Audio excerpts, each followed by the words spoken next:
Hi everyone. सो आज हम बात करेंगे आइसर तिरुपति के बारे में कि आइसर तिरुपति में एडमिशन मास इंटीग्रेटेड पीएचडी में एडमिशन लेने के लिए क्या क्या प्रोसीजर होता है। जो भी इसकी डिटेल्स है वो सारी बातें हम करेंगे। उससे पहले मैं एक छोटी सी बात आपको बताऊंगा। बहुत सारे स्टूडेंट्स मुझे थैंक्स कह रहे हैं इन्फॉर्मेशन बताने के लिए, बट आपको थैंक्स कहने की बिल्कुल भी जरूरत नहीं है। मुझे ऐसा लगता है कि जो चीजें मैंने फेस की, मैं चाहता हूँ कि आगे जो भी स्टूडेंट्स एग्जाम दे रहे हैं, बहुत सारी जो बातें होती है उनको एक्चुअली पता नहीं होता है। तो मैं बस थोड़ा सा अपनी कोशिश कर रहा हूँ कि आप सबको गाइड कर सकूं जितना मेरे को नॉलेज है। और मैं अपनी नॉलेज से भी थोड़ा ज्यादा ट्राई कर रहा हूँ कि मैं एक्सप्लोर करने की कोशिश कर रहा हूँ जो चीजें शायद बहुत सारे स्टूडेंट्स को नहीं पता होती। तो मैं ट्राई कर रहा हूँ कि उनके बारे में रिसर्च करूं। कॉलेजेस, बहुत से अच्छे अच्छे कॉलेजेस होते हैं जो हमें पता नहीं होते। तो इस वजह से हमको लगता है कि हमारा कई बार एग्जाम जो खराब हो जाता है, फिर हमें लगता नहीं कि यार, बहुत सारे स्टूडेंट्स का ये होता है, सर अगर आईआईटी नहीं मिले तो मेरा क्या होगा। मुझे बिल्कुल आईआईटी के सिवा भी उनको कुछ नहीं समझ में आता। तो उन स्टूडेंट्स को बताऊंगा आपके पास बहुत सारी अपॉर्चुनिटीज है, बस आपको ग्रैब करने की जरूरत है। उस अपॉर्चुनिटीज को आपको बहुत ही अच्छे से देखना पड़ेगा, समझना पड़ेगा। और आपका एक एग्जाम खराब होने का ये मतलब नहीं कि आप लाइफ में फेल हो गए। आपके पास उससे भी कई सारी अच्छी अपॉर्चुनिटीज मिलेंगी। तो देखो, मैं ट्राई कर रहा हूँ, साथ ही साथ आप भी अपने आप को देखते रहो। आप भी गूगल वगैरह सब, आजकल तो सबके पास फोन है ही है, तो आप भी यूज करते रहो, देखते रहो कब कौन सा फॉर्म वगैरह आता है। मैं तो ट्राई करता हूँ कि आपको जो भी फॉर्म्स आते हैं वो इन्फॉर्म करता रहूंगा, और जो भी और अच्छी अच्छी अपॉर्चुनिटीज होती हैं वो भी आपको बताता रहूंगा। जैसे कि बहुत सारे स्टूडेंट्स को पता नहीं था कि आप मास्टर्स आईसीटी मुंबई भी कराती। मैं सच बताता हूँ, आईसीटी मुंबई अगर जिसको इंडस्ट्रियल वर्क, या जिसको आप कह सकते हैं लैब वर्क में बहुत ज्यादा इंटरेस्ट है, या जिसको बहुत जल्दी मास्टर्स के बाद जॉब लेनी होती, तो आईसीटी मुंबई हमारे पास है, जो कि हमें इंटीग्रेटेड पीएचडी साथ ही साथ मास्टर्स का कोर्स भी कराता है। इवन मैं अपनी बात करूं, जब मैंने जैम का एग्जाम दिया था, तो इवन मुझे भी नहीं पता था आईसीटी मुंबई के बारे में। तो मैं चाहता हूं कि सबको बहुत सारी जो अपॉर्चुनिटीज है वो आप सबको पता चले। जैसे आईसीटी मुंबई की बात कर लो, चाहे आप बार की बात कर लो, चाहे आप आईएसीएस कोलकाता की बात कर लो, तो मुझे खुद नहीं पता है। तो मैं चाहता हूँ आप सबको वो सारी बातें पता चले जो आपके पास अपॉर्चुनिटीज है, ताकि आप उसको यूटिलाइज कर सको। तो स्टार्ट करते हैं आइसर तिरुपति के बारे में। देखो, सबसे पहली बात तो ये बहुत ही एक अच्छा रिसर्च इंस्टीट्यूट ये भी माना जाता है। जैसे कि अभी मैंने पुणे के बारे में आपको बताया था, लास्ट वीडियो में पुणे के बारे में हमने डिस्कशन किया था, और आइसर टीवीएम के बारे में भी जो भी डिटेल्स थी मैंने सब आपको बता दी थी। आज हम टोटली बात करेंगे आइसर तिरुपति के बारे में। देखो, सबसे पहले मैं आपको एलिजिबिलिटी, एप्लीकेशन फॉर्म डेट, सबसे पहले हम एलिजिबिलिटी के बारे में डिस्कस करेंगे। फिर एप्लीकेशन फॉर्म इसका जनरली कब आता है, क्लोजिंग रैंक, कितने जैम में जो रैंक आई है, कितनी जो जिनकी रैंक है वो कितने रैंक तक वाले स्टूडेंट्स भर सकते हैं यहाँ पे। फिर इंटरव्यू में जो किस तरीके के क्वेश्चंस होते हैं, क्या टिप्स होंगे इंटरव्यू के लिए, कितनी फेलोशिप मिलती है, और फीस की बात करूं तो फीस कितनी, उसके बारे में बात करेंगे। ठीक है, स्टार्ट करते हैं एलिजिबिलिटी की। एलिजिबिलिटी से अगर मैं बात करूं, तो इसमें आपको ऐसा कोई सीन नहीं कि आपके पास बायो होना चाहिए या मैथ्स होना चाहिए, ऐसा कोई भी सीन नहीं है यहाँ पे। यहाँ पे आपको पहली कंडीशन ये है कि 60% बीएससी में होना चाहिए आपका मिनिमम। ठीक है, अगर मैं सीजीपीए की स्केल में बात करूं, तो मिनिमम आपके 6.5 सीजीपीए होने चाहिए आउट ऑफ 10, है ना। अगर एस सी एस टी की कैंडिडेट की बात करूं, for S C S T, ये जो मैं बात करता हूँ ये मेनली जनरल और ओबीसी इसमें इंक्लूड होते हैं। ठीक है, जनरल एंड ओबीसी के लिए होता है। For S C S T candidates के लिए आपको 55% मैंडेटरी, आपका 55% है, तभी आप इस फॉर्म को भरिएगा। ठीक है, ये रही बात एलिजिबिलिटी की। एप्लीकेशन फॉर्म डेट की बात करूं, तो एप्लीकेशन फॉर्म डेट जो होता है इसका ऑलमोस्ट 15 टू 20 मार्च के बीच में आता है, और रहता है starting starting week of May तक आप इसका फॉर्म भर सकते हैं, स्टार्टिंग वीक ऑफ मई तक। ठीक है, तो जिन इसकी जो फॉर्म डेट है वो 15 से 20 मार्च के बीच में आ जाती है। जैसे ही आ जाएगा मैं आपको इन्फॉर्म भी कर दूंगा। उसके लिए बस आपको एक चीज करना पड़ेगा कि चैनल को सब्सक्राइब कर देना, ताकि आपको अपडेट्स पता चलते रहें। ठीक है, ये बात होगी किसकी, एलिजिबिलिटी की। एलिजिबिलिटी के बाद अब मैं बात करता हूँ थोड़ा सा, एप्लीकेशन डेट की बात हो गई। अब मैं बात करता हूँ कि क्लोजिंग रैंक जैम में कितनी रैंक तक वाले स्टूडेंट्स यहाँ पे भर सकते हैं। तो मैं आपको आइडिया बता देता हूँ। अगर आपका रैंक 1500 या 1500 से लेस है, 1500 या 1500 से लेस है, ठीक है। अगर आपकी रैंक 1500 है या 1500 से लेस है तो आप 100% इस फॉर्म को भर सकते हैं। आपको इंटरव्यू के लिए कॉल आएगा यहाँ पे, ठीक है। आप इस फॉर्म को जरूर भरिएगा। You will know and you will explore many things. आपको पता चलेगा एक्चुअली, अभी तक हम शायद बहुत सारे स्टूडेंट्स होंगे जो कभी इंटरव्यू नहीं फेस किए होंगे, बट कोई बहुत बड़ी चीज नहीं इंटरव्यू। आप जो पढ़ते हो वही आपसे पूछा भी जाएगा। मैं अभी कुछ क्वेश्चंस भी डिस्कस कर दूंगा कि किस टाइप में आईसर तिरुपति में क्वेश्चन पूछे गए थे, और ये मैं फैक्ट की बात कर रहा हूँ, ये मैं कोई अपने आप से नहीं बता रहा हूँ। मेरा एक फ्रेंड है आईसर तिरुपति में, तो उसके थ्रू मुझे सारी बातें इंफॉर्मेशन पता चली, तो मैं आपको डिलीवर कर रहा हूँ, ठीक है।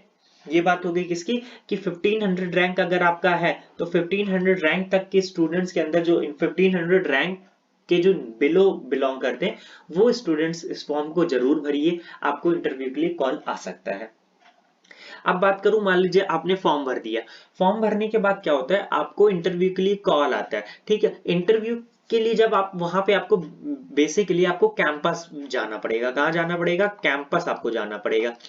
कैंपस जाने के बाद मैं आपको बताता हूँ वहां पे क्या होता है। ये जो आईसर तिरुपति है, ये आईसर तिरुपति क्या कराती है, एक रिटन एग्जाम कंडक्ट कराती है। रिटन एग्जाम पहले आपको देना पड़ेगा। रिटन एग्जाम वो एक कोई ऐसा एग्जाम नहीं है जैसे जैम में ऐसा कोई एग्जाम नहीं होता है। बेसिकली जब आप जाओगे, ठीक है, अगर आपको इंटरव्यू के लिए कॉल आता है तो पहले आपको रिटन एग्जाम देना पड़ेगा। उस रिटन एग्जाम में क्या है, जैसे आपका रिसर्च ऑफ इंटरेस्ट,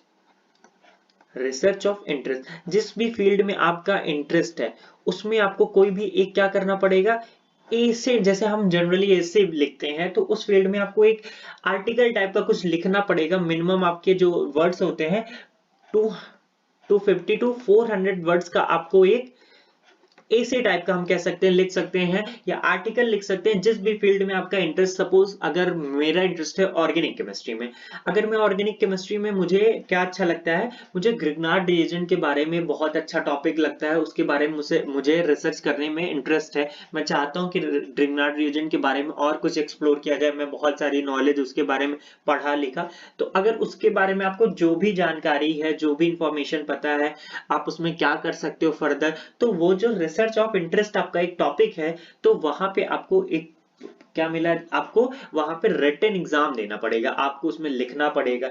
और जरूरी नहीं कि आप कोई सा भी फील्ड वहां ले सकते हो, जरूरी नहीं कि सिर्फ ऑर्गेनिक के बारे में आपको रिसर्च करना है। तो वही आपको अगर इनऑर्गेनिक अच्छी लगती है तो आप इनऑर्गेनिक के बारे में लिख सकते हो, फिजिकल अच्छी लगती है तो फिजिकल के बारे में लिख सकते हो, ठीक है। ये बात हो गई किसकी, रिटन एग्जाम की। अभी मैं इंटरव्यू पे भी आऊंगा, उससे पहले एक और बहुत इंपॉर्टेंट मैं बात बताता हूं आपको।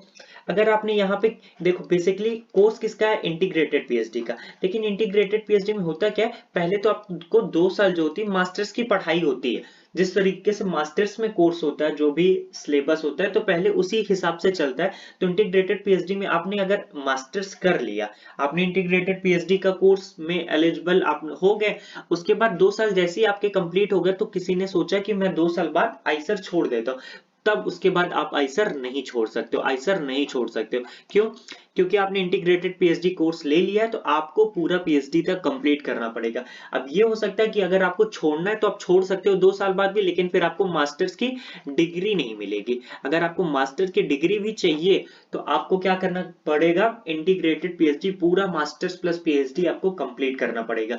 जब आप मास्टर पीएचडी दोनों कर लोगे, जब आपकी एमएससी प्लस पीएचडी हो जाएगी, तो जो आपको क्वालिफिकेशन डिग्री मिलेगी वो एमएससी की अलग मिलती है और पीएचडी की अलग मिलती है, ठीक है। ये दोनों डिग्री आपको अलग अलग मिलेंगी। और जनरली जो इसका कोर्स होता है इंटीग्रेटेड, जनरली कोर्स जो होता है इसका, वो ऑलमोस्ट 6 ईयर का कोर्स होता है। 2 साल एमएससी और मिनिमम 4 साल आपको पीएचडी में लगते ही लगते हैं, ठीक है। ये बात हो गई कि कितने ईयर का कोर्स होता है। इतनी बात समझ में आ गई। अब देखो एक और इम्पोर्टेंट बात मैं आपको बताता हूं कि यहाँ पे बहुत सारे मुझे स्टूडेंट्स का भी लास्ट टाइम ही सॉरी, लास्ट टाइम ही मुझे, जो मैंने आईसर पुणे के बारे में डिस्कशन किया था, तो बहुत सारे स्टूडेंट्स का क्वेश्चन था कि सर आईसर पुणे, कोई भी आईसर से पीएचडी करने के बाद क्या, अब पीएचडी करने के बाद क्या। तो सबसे पहले मैं बात बताता हूँ, अगर आप आईसर में हो तो आपको ये सवाल पूछने की जरूरत नहीं पड़ेगी। क्यों, क्योंकि यहाँ पे अगर आपको आपने यहाँ से पीएचडी कर ली, तो मैं 100% आपको ये कह सकता हूँ कि कहीं ना कहीं इंडस्ट्रियल फील्ड या अच्छी कहीं भी पोस्ट में अगर आप किसी भी कोचिंग इंस्टीट्यूट वगैरह में पढ़ाना चाहते हैं, आपका इंटरेस्ट है कोचिंग या कॉलेजेस में असिस्टेंट प्रोफेसर की तरह, तो बहुत सारी जॉब्स निकलती हैं असिस्टेंट प्रोफेसर की। इवन डीआरडीओ में, बार के जैसे इंस्टीट्यूट में आपको पोस्ट निकलती है, तो आप वहां पे अप्लाई कर सकते हो। अगर जिसको कोचिंग वगैरह इंस्टीट्यूट वगैरह में पढ़ाना है तो आप वहां के लिए भी अप्लाई कर सकते हो। और उसकी बात करूं मैं सैलरी की, तो सैलरी भी जो पैकेज होता है वो काफी अच्छा पैकेज होता है। क्यों? क्योंकि आप आईसर से निकले हो। आईसर आप बहुत ही बड़ा इंस्टीट्यूट, रिसर्च इंस्टीट्यूट में बहुत ही ज्यादा इसका नाम होता है, तो बिल्कुल भी आप इसको इजिली नहीं ले सकते हैं ना। तो आईसर अपने आप में ही बहुत बड़ा, एक बहुत ही बड़ा ब्रांड है। आप इस जगह से अगर पढ़ते हो तो समझ जाओ कि आप बहुत ही अलग हो, आप लोगों से बहुत ज्यादा डिफरेंट हो। ठीक है, ये बात हो गई। अब मैं बात करता हूँ थोड़ा सा इंटरव्यू की। ठीक है, अगर मैं इंटरव्यू की बात करता हूँ तो देखो, जैसा अभी तक मैंने आपको ऑलरेडी बताया कि इंटरव्यू में सबसे पहले आपसे वही पूछा जाता है, आपका इंट्रोडक्शन। फिर आपसे क्या पूछा जाता है कि आपका जो, आप कौन सी फील्ड आपको ज्यादा अच्छी लगती है। सपोज किसी को फिजिकल केमिस्ट्री अच्छी लगती है, सपोज मुझे फिजिकल अच्छी लगती है, तो ऑब्वियसली मैं बोलूंगा सर मेरी फिजिकल मुझे ज्यादा अच्छी लगती है। तो सबसे पहले आपसे फिजिकल वगैरह के क्वेश्चन पूछेंगे, देन आपको ऑर्गेनिक इनऑर्गेनिक का भी पूछा जाएगा। बेसिकली वहां जो आपको 5 to 6 पैनल्स होते हैं, जो प्रोफेसर्स होते हैं, जो टीचर्स होते हैं वहां, तो वहां इंटरव्यू में आपको बैठे रहेंगे एक एक करके। सपोज आपने बोला फिजिकल केमिस्ट्री मेरी अच्छी है, तो फिजिकल केमिस्ट्री के सबसे पहले आपसे क्वेश्चन पूछा जाएगा। ठीक है, अब क्वेश्चन जो होता है बहुत बेसिक क्वेश्चन होता है, ये मत समझना कि इंटरव्यू में हमें बहुत हार्ड क्वेश्चन होता है, नहीं, बिल्कुल जो आप पढ़े हो सेम उसी तरीके से आता है। ठीक है, फिजिकल केमिस्ट्री हो गया। फिजिकल केमिस्ट्री पूछने के बाद आपसे ऑर्गेनिक और इनऑर्गेनिक भी पूछा जाता है। सपोज किसी ने बोल दिया ऑर्गेनिक, तो मैं ऑर्गेनिक के लिए एक बात जरूर आपको कहूंगा, अगर आपने ऑर्गेनिक केमिस्ट्री बोला है और आप खुद जानते हो कि हम किस में जा रहे हैं, एक रिसर्च फील्ड में जा रहे हैं, तो रिसर्च फील्ड के लिए ऑर्गेनिक केमिस्ट्री से क्या इंपॉर्टेंट है, ऑर्गेनिक केमिस्ट्री से आपको स्पेक्ट्रोस्कोपी अच्छे से आनी चाहिए। क्या? स्पेक्ट्रोस्कोपी बहुत ही अच्छे से आनी चाहिए, स्पेक्ट्रोस्कोपी। ठीक है, अगर मैं एक स्पेक्ट्रोस्कोपी से रिलेटेड क्वेश्चन बताता हूँ जो एक्चुअली में इंटरव्यू में पूछा गया था, ये आईसर तिरुपति में स्टूडेंट से पूछा गया था जो मेरा फ्रेंड है। तो उससे क्या पूछा गया था, जो CH3 इथेनॉल है उसमें टोटल नंबर ऑफ सिग्नल कितने होते हैं। क्या पूछा था? Total number of signal, total number of signal कितने होते हैं। देखो, तो मुझे पता है इसका, इस वाले हाइड्रोजन के लिए टोटल कितने सिग्नल होंगे, 3, इधर ही 4। तो इसका जो सिग्नल होगा, आप सिग्नल निकालना तो आप सबको अच्छे से ही आता है कि सिग्नल कितने होंगे। फिर उसके बाद पूछा था कि जो नंबर ऑफ पीक्स है, नंबर ऑफ सिग्नल जो है, टोटल नंबर ऑफ सिग्नल तो हो गया। अगर ये मैं बात करूं तो ये 1 डिग्री कार्बन है, ये 2 डिग्री कार्बन है। ठीक है, तो जो 1 डिग्री कार्बन है उसका जो केमिकल शिफ्ट वैल्यू है, उस हाइड्रोजन की जो केमिकल शिफ्ट वैल्यू है वो कितनी होगी। तो आप सबको पता होगा 1, 2 डिग्री, 3 डिग्री। 1 डिग्री की केमिकल शिफ्ट वैल्यू कितनी होती है, शायद आपको पता होगा 0.9 होती है।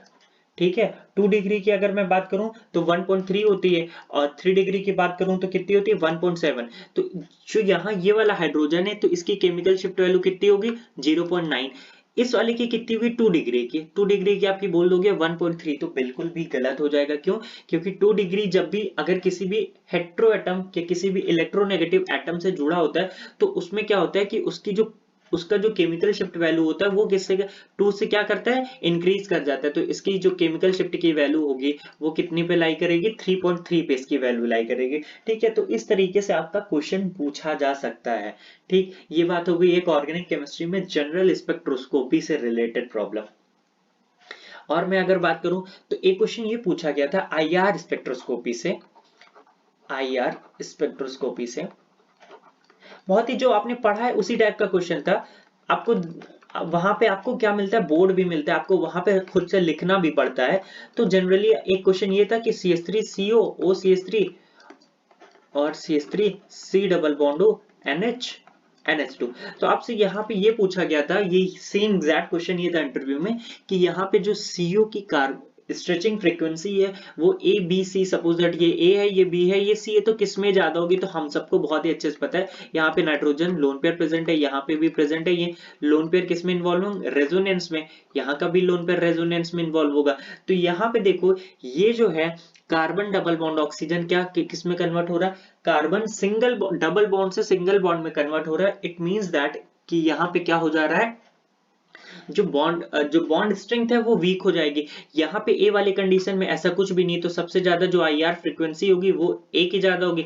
बी और सी की बात करते हैं तो नाइट्रोजन के पास लोन पेयर है तो ये लेस इलेक्ट्रोनेगेटिव है, तो लेस इलेक्ट्रोनेगेटिव जल्दी क्या करेगा, जल्दी यहाँ पे रेजोनेंस में पार्टिसिपेट करेगा। तो यहाँ की जो सीओ बॉन्ड लेंथ होगी वो और ज्यादा, सीओ जो बॉन्ड स्ट्रेंथ होगी वो वीक होगी एज कंपेयर टू। तो सबसे ज्यादा ए बी देन सी, इस तरीके के क्वेश्चंस रहते हैं बेसिकली। ठीक है, एक और ये क्वेश्चन था फिजिकल का, मैं बताता हूँ। फिजिकल में आपसे एक पूछा गया था कि व्हाट इज हैमिल्टोनियन ऑपरेटर।